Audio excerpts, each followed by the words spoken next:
And from his attributes we said that the first one is existence, the second one is that he is qadim, that he is eternal. The third is that he is everlasting, al-baqi from his name is al-baqi, everlasting. Next, after that, we said mukhadafat al-hawadith, meaning that he has no resemblance to creation whatsoever. Then after that, we said he is self-sufficient. He doesn't need food, he doesn't need water, he doesn't need sleep, he doesn't need anything. There's no need. The word need is not there. Then we said huwa al-wahid, that he has the attribute of oneness. From his attributes as well, we said that he has the attribute of life, al-hayat, wal-ilm, wal-irada. So ilm is knowledge, hayat is life, irada is will, and qudra is power. Allah does as He wills and creates what He wills. And so when we look at the world, we remind ourselves when there are problems, we remind ourselves of these attributes, of His attributes of knowledge, of His attributes of will and power. Then when we are troubled and we need Allah subhanahu wa ta'ala and we need to call upon Allah, or we see evil before us, we remember these three next attributes. Huwa as-sami' al-basir, that He has the attribute of hearing, sight, and speech. Allah subhanahu wa ta'ala is all hearing. He hears every dua. He hears every crime. He hears every cheer, every cry, everything. Allah Azza wa Jal is in knowledge of every single thing.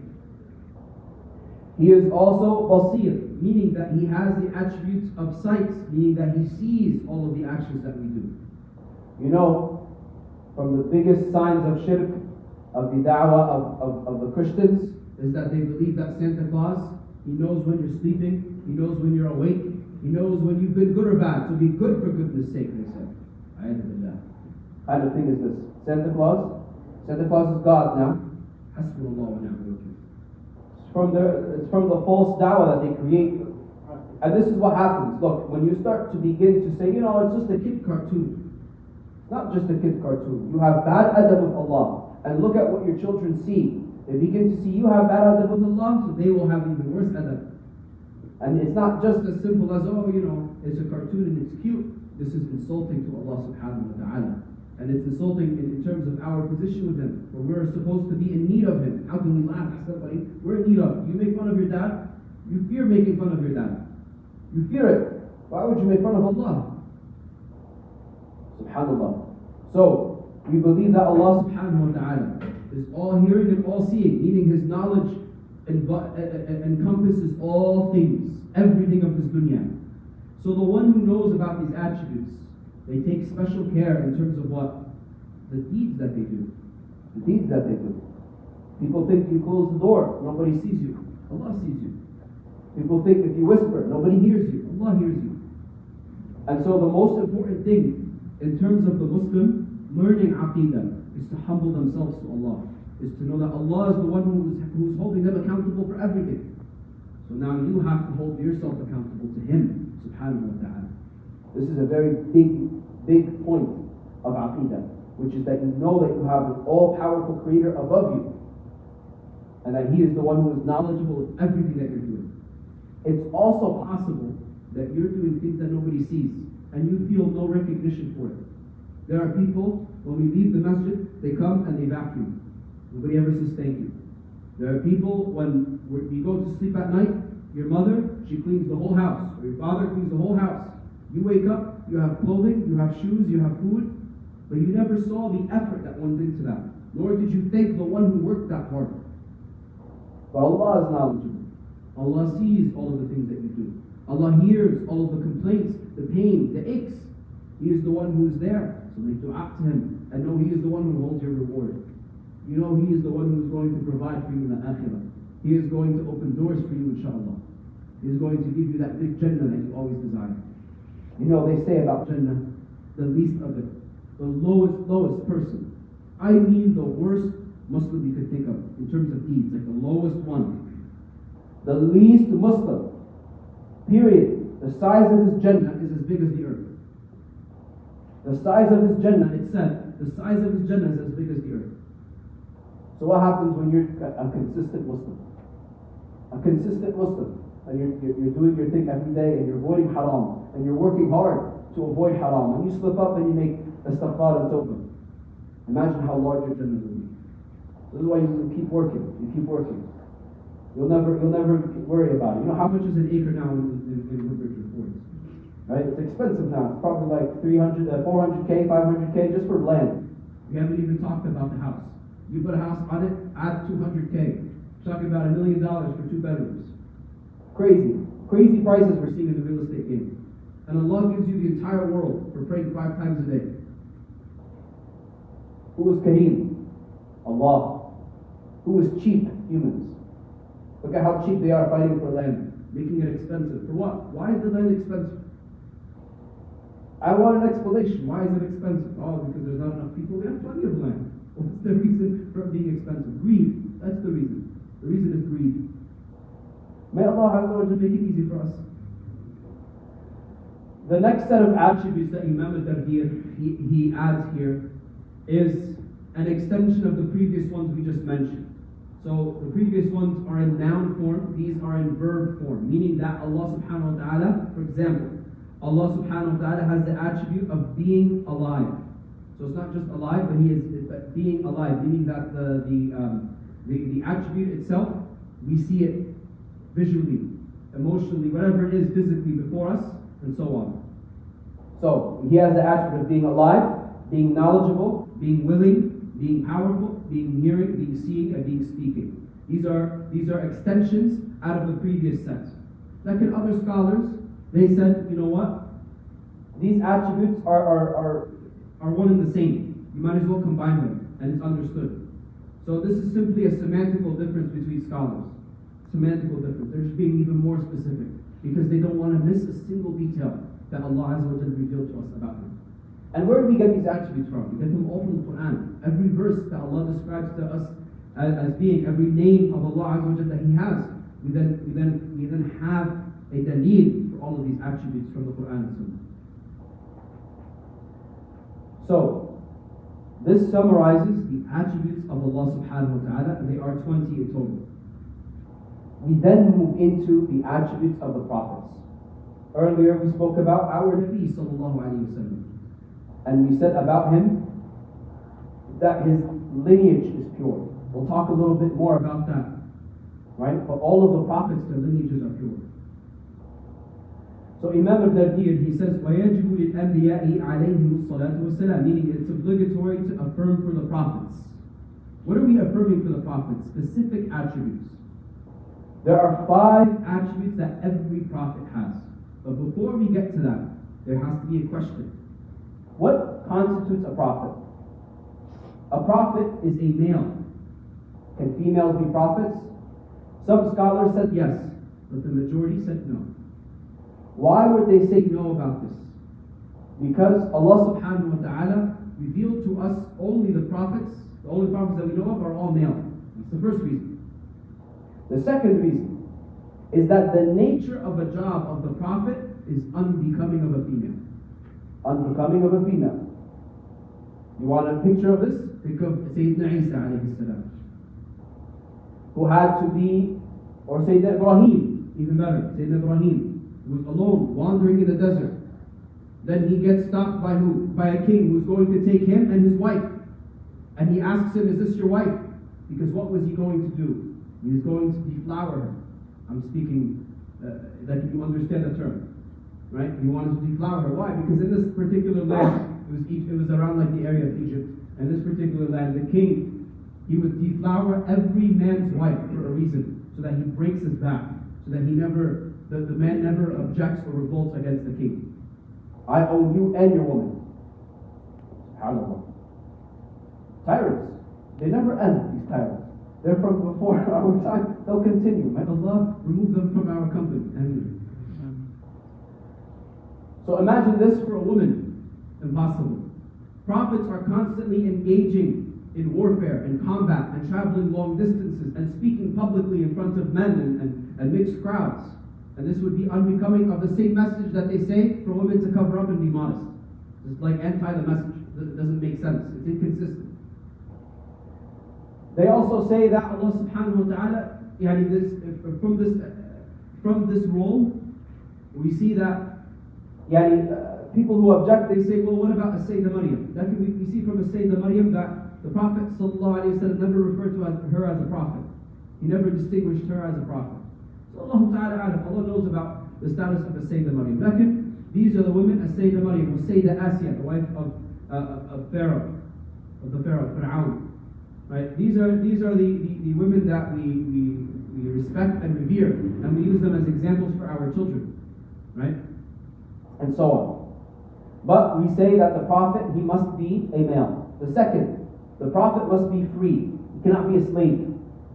We never had a Prophet who was a slave. Why? Because he would have a master above Allah. A slave is what? Subdued to his master. Cannot be a slave. So we remove this from that identification. He also must be an adult. He must be an adult. Can't be not baligh, meaning that he's not mukallaf. A prophet cannot be a child. Oh, so you're going to say Sayyidina Isa ibn Maryam, he didn't receive revelation yet. He didn't receive revelation yet. He only received what Allah subhanahu wa ta'ala made a miracle for who? For his mother. So that nobody says about his mother that she had an affair partner. So this birth is a miraculous birth that came from Allah. So, the Prophet must be male, free, and of age in order for him to be prophet. They say typically the age of prophethood is around the age of 40. The age of prophethood is typically around the age of 40. Why the age of 40? Teenager. Too young. You ever trust a teenager with anything? No. Tell him run a shop. He's going to bankrupt you in a week. Some teenagers are exception. But most teenagers, no. They're still 10 years into life. 15 years into life. What about a 20-year-old? Getting there. But the problem is they still have childish tendencies. In the 20s, they still have childish tendencies. They're starting adulthood, but this is like the beginning, really the beginning of adulthood. What about their 30s? Still sorting it out. This is a good point in the 30s, but you're still sorting it out. By the time you're 40, you're no longer like as springful as a youth. You don't have the fire of a youth where you get angry and frustrated. And teenage boys, they get angry, they fight, they wrestle, they have a lot of testosterone, like bulls in a pen. As they get older, it gets lower and lower and more mellow. By the time they're 40, they have the knowledge of 40 years of life, but also the youth, so that they're not incapable for the future itself. People, they say midlife crisis. It's actually wrong. 40 is the prime time of your life. You're actually like the age of, this is the age of prophethood. They say this is the age of scholarship too. This is like when a scholar becomes a scholar. Like when they're 40, this is like their prime time. It's like the MJ years, right? Like the most valuable player years. Right when they're 40. Because this is like the perfect combination of being a little bit youthful, but also having enough know-how about the world. And by the time you get to your 50, you're 60, now you're in your senior years. You're no longer a youthful leader of the 40s. In your 50s and 60s, you are now an elder. Now you only drop wisdom. You only give wisdom. You know more than anybody else. You don't need to move around. Your brain works sharper than most. SubhanAllah. So the age of 40 is this right age that Allah subhanahu wa ta'ala, most of the prophets, they were around the age of 40. The attributes of these prophets. Before we jump to that actually, there's a second category, which are messengers. So, the broader category are prophets, and then specific within prophets. Think of it like a big circle, and then in the middle of the circle is another circle, and those are messengers. So every messenger is a prophet, but not every prophet is a messenger. What do messengers bring? They bring a message. They bring a message. Do prophets bring messages? No, they do not bring message. In terms of laws. So for example, Prophet Harun, which law did he bring? He didn't bring a law. What book is he basing off his prophethood from? The Torah. Of who? Musa, who was a messenger. So the prophets, they take the message. They rule by the message, whatever the Sharia was. So the Sharia from the time of Musa and Bani Israel was the Torah. The Sharia for Muhammad sallallahu alayhi wa sallam is the Quran. The Sharia for Dawood was the Zabur. The Sharia for Isa was the Injil with the laws of Musa. The Injil with the laws of Musa. The Sharia for Prophet Ibrahim was what? The Suhuf, the scrolls. So from these books we know of the Suhuf, We know of the Suhuf of Ibrahim, the scrolls, the Zabur. So, what did the scrolls teach for Ibrahim? Tawheed. La ilaha illallah. Believe in La ilaha illallah. What were the Zabur? What was the Zabur for Prophet Dawood? They were called the Psalms. They were melodious. It's as if, when you read Quran with a beautiful voice, this was how it was recited, with a beautiful melody. Musa, alayhi salam, what did he come with? The Torah. And what did the Torah have? Law. Fiqh. The Injil of Isa, what did it have? We say in Arabic, ruhaniyat, which are spirituals. This is why when you go to a Christian, they can't give you the fiqh of warfare. They have no fiqh for warfare. But you tell them how to treat your neighbor, they say love thy neighbor. Because a lot of that is inherited from the Injil, which is what? Which is a lot of spiritual teachings. What is it? Tasawwuf, tazkiyah. What do they say about the Quran? It combines all of the books before it. It combines the Tawheed of Ibrahim, the melody of Sayyidina Dawood. What else?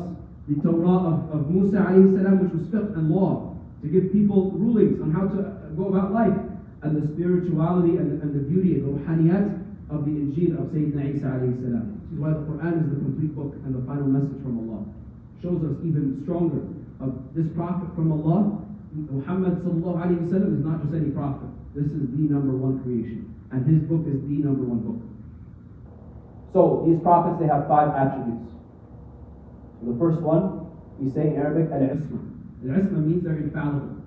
What does infallible mean? That they're protected from Allah, they're protected by Allah from committing sins. A prophet will never commit a sin. Well, you will tell me, okay, what about Prophet Muhammad sallallahu alayhi wa sallam and Surah Abasa? Abasa wa tawalla. Here, in Surah Abasa, which was the case in which the Prophet sallallahu alayhi wa sallam was speaking to the Quraysh elders, and a blind man came and told the Prophet, peace be upon him, tried to get his attention, but the Prophet told him to wait a moment, and he continued to focus on the elders of Quraysh. Abasa means to turn away and to scrunch your face. Meaning the blind man, he became upset and he turned away. Right? And the Prophet ﷺ turned away from the blind man. And Allah Azza wa Jal, when he says Abasa wa tawalla, he doesn't say to the Rasul sallallahu alayhi wa sallam, Abasta wa tawallayta. Meaning like you turned away and you brushed him off. Allah Ta'ala, the respect that he gives to the Prophet sallallahu alayhi wa sallam, he just says, the one who turned away. He doesn't name him directly, respecting him, the one who turned away. Which means that he's not reprimanding him, but he is telling him what decision would have been more favorable in that moment. Do not forget the poor and the weak, in your effort to what? To pursue the elders. And in his defense, alayhi salatu wasalam, he was pursuing the elders. If you get one of these Quraysh chiefs to come along and to say, Ashhadu an la ilaha illallah, thousands will enter to stand behind him. The rest of Quraysh will. This is why he was putting so much effort in them in the first place.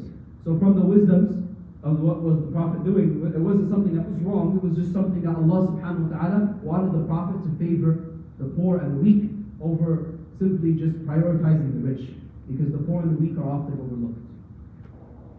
So infallibility, these prophets, they never disobey Allah subhanahu wa ta'ala. They always follow Allah's commands. They never sin. You know why this is important? Because if you see a prophet sin, what does that tell you? That's not a prophet. How are you going to do something? Imagine you have a prophet, he tells you don't drink alcohol. Then you see him outside and he's drinking alcohol. How does that make sense? So you know what Bani Israel did? They wrote down their prophets did this. They would say about their prophets that they would commit sins and they would cheat. They said about Sayyidina Lut, Astaghfirullah al-Azim, and you forgive me for even mentioning this. They said that after his village was destroyed, his 2 daughters slept with him. How can you say such a thing about a prophet? This is a prophet of God. He spent the entire time calling to da'wah, and then you say this about him? This is why they're cursed from Allah. Why they're cursed from Allah. And no good will ever come. And their punishment will be on the Day of Judgment. But this is what Allah means by they changed their books. They changed their books to what? To match the sins that they wanted to commit. To match the things that they wanted to do. So when they needed to do something, they would say, look, Prophet so-and-so did it. I can do it too. This is why the Quran being protected is from the greatest miracles to ever happen. This is why the Quran is the truth. It does not matter. We even see our Prophet, peace be upon him, be told by Allah, Abasa wa tawalli. Meaning Allah subhanahu wa ta'ala ensures that every letter is being protected in this book. The second is that every Prophet speaks the truth. They never lie. Our dear Nabi sallallahu alayhi wa sallam was known as As-Siddiq, the honest one, Al-Amin, the truthful one. Regardless, he was known for his truthfulness, and every prophet before him was the same. Why? Because if he was lying and he was always playing the boy who cried wolf, what would happen? Oh, people believe in Allah. He was probably lying.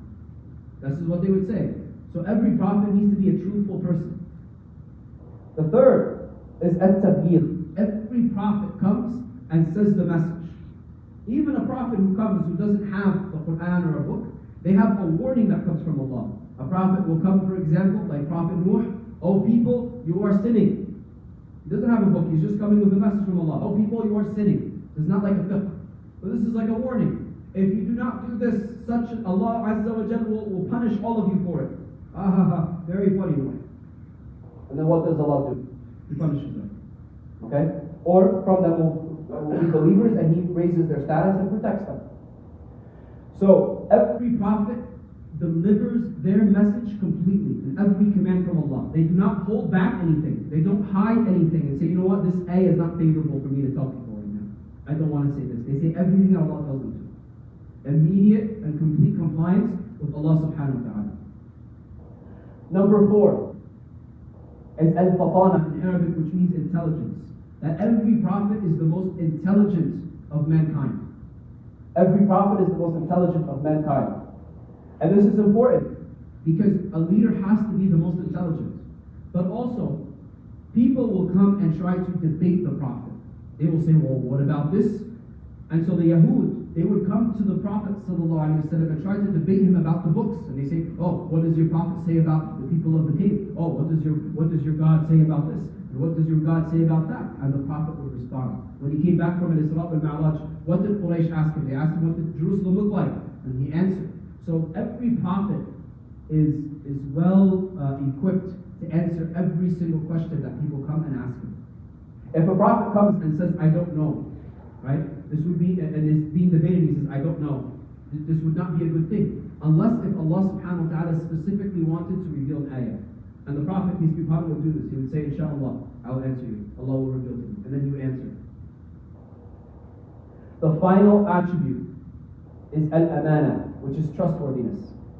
So it's not just that they're truthful, but they're also trustworthy. People would leave their items, enemies of the Prophet, people who had no business with the Prophet, they would leave their items with him. Yahud would give loans because they trusted him, because they knew he wasn't a lying person. Right? And so the Prophet, peace be upon him, was known as a trustworthy individual, and every Prophet before him. Why? Because the opposite would mean what? You can't trust the guy. He doesn't speak the truth, you can't trust him. So how is he a prophet? How is this message real? See, when people come and they say, I am a prophet of God, and they're false prophets, you realize that in their history, or in their past, they were dishonest people. Right? All of these false prophets that came after Muhammad sallallahu alayhi wa sallam, Sayyidina Muhammad sallallahu alayhi wa sallam, all these false prophets, they all had some issue with their people, some problem, some scam that they were running, some lie, and it showed, and Allah Azza wa Jalla made it apparent to them. So just for us to recap, we said that prophets, they are all male, free, and of age. That they have 5 key qualities. That they are infallible, truthful, that they convey the message, that they are the most intelligent of humanity, and they are trustworthy in their actions and their affairs. We said that not all prophets are messengers, but surely all messengers are prophets. And we covered the books that came before the Quran. We said the Suhuf of Ibrahim, the Zabur of Prophet Dawood, the Torah of Prophet Musa, and the Injil of Prophet Isa. All these 4 books are found in the Quran. And this Quran, being the final message, summarizes all messages that came before it. Were there other messengers? Yes, there were many other messengers. Were there other prophets? There were many other prophets. Okay? Over 1,000 prophets, they say. Over 1,000 prophets. Every part of Bani Adam received a prophet. Even the Native Americans, there's some element of some sort of belief in God that came to them, right? But through the periods of time, they lost those teachings, right? In Australia, a prophet came to them. In India, prophets came to them. All of these ancient civilizations, prophets came to them and called them to Allah. And what's very interesting is that there's scholars who even talked about the Buddha and some of the weird attributes that come out of him that sounds like he may have been a prophet that was misunderstood by his people. Allahu A'lam. These things are not necessarily important for us. Why? Because Allah said, believe in Allah and His Messenger, sallallahu alayhi wa sallam. So we don't need to speculate about this or that, but if you have if you want to do it as like a fun thing, oh, that's interesting. Okay, cool. It's like you learn about sharks. Oh, I didn't know that. All right, cool. And we move on. Alhamdulillah. Inshallah, next week we'll talk about the